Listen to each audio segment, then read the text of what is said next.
In 1832, a European traveler sat down to dinner in a Lakota camp and could not believe what he was seeing. Roasted hump meat richer than any beef in Paris. Bone marrow spread like butter. Dried fruit pressed into cakes. Stews thickened with wild turnip flour. He had crossed an ocean expecting to find starving savages. Instead, he found people taller than almost any population in Europe, fed entirely from a treeless grassland with no farms, no granaries, and no markets. So how do you feed a nation from empty prairie? The answer will change how you see the American West. Start with the numbers, because they are staggering. A single buffalo bull weighed up to 2,000 pounds and yielded around 400 pounds of usable meat, enough to feed a family for weeks. And 30 million of them roamed the plains. The buffalo was not just food. It was a walking supermarket: meat, fat, marrow, organs, even the blood went into puddings. Hunters ate the liver raw and still warm, seasoned with a drop of gall, their version of a delicacy, and as army surgeons later admitted, a vitamin bomb that prevented the scurvy destroying European soldiers on the same plains. But fresh meat rots in days. The real genius of the plains was preservation, and its masterpiece was pemmican. Women sliced lean meat paper thin, dried it hard as wood in sun and wind, pounded it into powder, then mixed it with rendered fat and crushed berries. The result was almost indestructible. Pemmican kept for years, sometimes decades. 1 pound delivered the energy of 5 pounds of fresh meat. A warrior could ride for a week on what fit in a small hide bag. Centuries later, polar explorers copied the recipe almost exactly. They simply could not improve it. Before the horse arrived, hunting that walking supermarket took terrifying creativity. The most spectacular method was the buffalo jump. Runners disguised in wolf skins and buffalo calf hides spent days nudging a herd toward a hidden cliff. Then, at the signal, the trap sprang, lines of shouting people rose from the grass, funneling hundreds of stampeding animals over the edge. Below, the whole community waited to butcher them. One good jump could yield more than 100,000 pounds of meat, a season of survival, one on foot, with nothing but wind, patience, and perfect coordination. Meat alone, though, does not keep a people healthy, and the prairie hid a second harvest most settlers never saw. The timsila, the prairie turnip, grew invisible among the grass. Lakota women read the land like a map and dug tons of them every June, braiding the roots into long ropes that dried for winter. There were chokecherries pounded whole into patties, wild plums, currants, prairie onions, honey from hollow trees. Botanists later counted over 100 wild plants in the plains diet. The prairie looked empty. To those who knew it, it was a pantry. Now the question nobody thinks to ask: how do you cook a stew with no pot?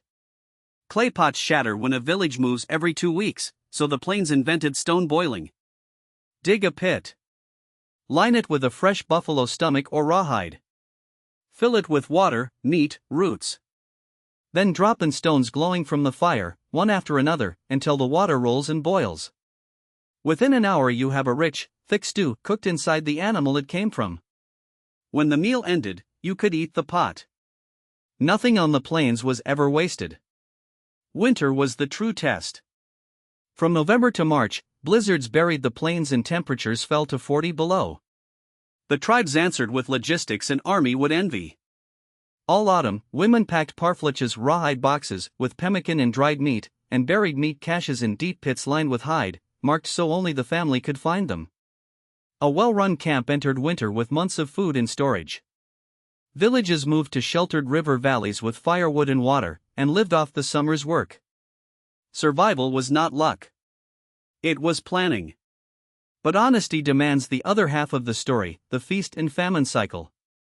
When the hunt succeeded, people ate astonishing amounts. Observers recorded warriors consuming 8 pounds of meat in a day. And when the herds vanished, when blizzards trapped a camp for weeks, hunger came. Then the reserve foods appeared: bark tea, boiled hide scrapings, the dogs, and in the worst years, nothing at all. Elders sometimes walked into the snow so children could eat. The plains gave abundance, but never certainty, and every custom, every ritual, every migration was shaped by that truth. Not every tribe gambled on the herds. Along the Missouri River, the Mandan and Hidatsa built permanent towns and farmed corn, beans, squash, and sunflowers, and this created one of the great trade networks of North America. Every autumn, hunting tribes arrived with hides, dried meat, and horses, and left with corn and squash. The nomads called the villagers soft. The villagers called the nomads wild. But each depended on the other, and the exchange fed both. Long before Europeans arrived, the plains already ran on international trade, with buffalo robes as the currency. So what did all this food actually produce? The healthiest population on the continent. When researchers measured men born on the plains in the mid-1800s, plains warriors stood among the tallest people in the world, taller than the U.S. soldiers sent against them, taller than any European nation of the era. The diet, high protein, rich in organ meats, wild plants, and berries, built them. Cavalry officers wrote with grudging awe about warriors who rode all day on a handful of pemmican, then fought at full strength. The empty prairie, it turned out, fed its people better than civilization fed its own. Which makes what happened next one of history's darkest reversals. The buffalo slaughter of the 1870s was not just environmental destruction, it was the deliberate demolition of a food system. 30 million animals fell to a few hundred in a single decade, and a people who had fed themselves for 10,000 years were handed government rations instead: white flour, sugar, salted bacon, coffee. The tallest population on Earth began to sicken. Diabetes, almost unknown before, spread through the reservations. The health collapse of Native America did not come from war. It came from the destruction of a diet. The story is coming full circle.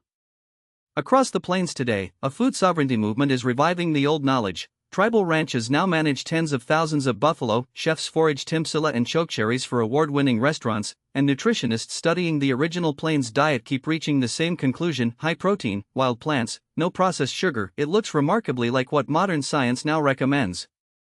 The people who supposedly needed civilizing had already solved the problem every civilization struggles with: how to eat well from the land without destroying it. That knowledge survived. And it is coming back. If this changed how you picture the American plains, this channel is for you. Next, we ride with a Lakota warrior through a single day, from sunrise prayer to the warpath. We uncover the Apache training that created the toughest fighters on the continent. And we ask who really started scalping. The answer is not what you think. Subscribe and turn on notifications, because the real history of the First Nations is deeper, harder, and far more astonishing than the legend. The plains remember. And their stories are just beginning.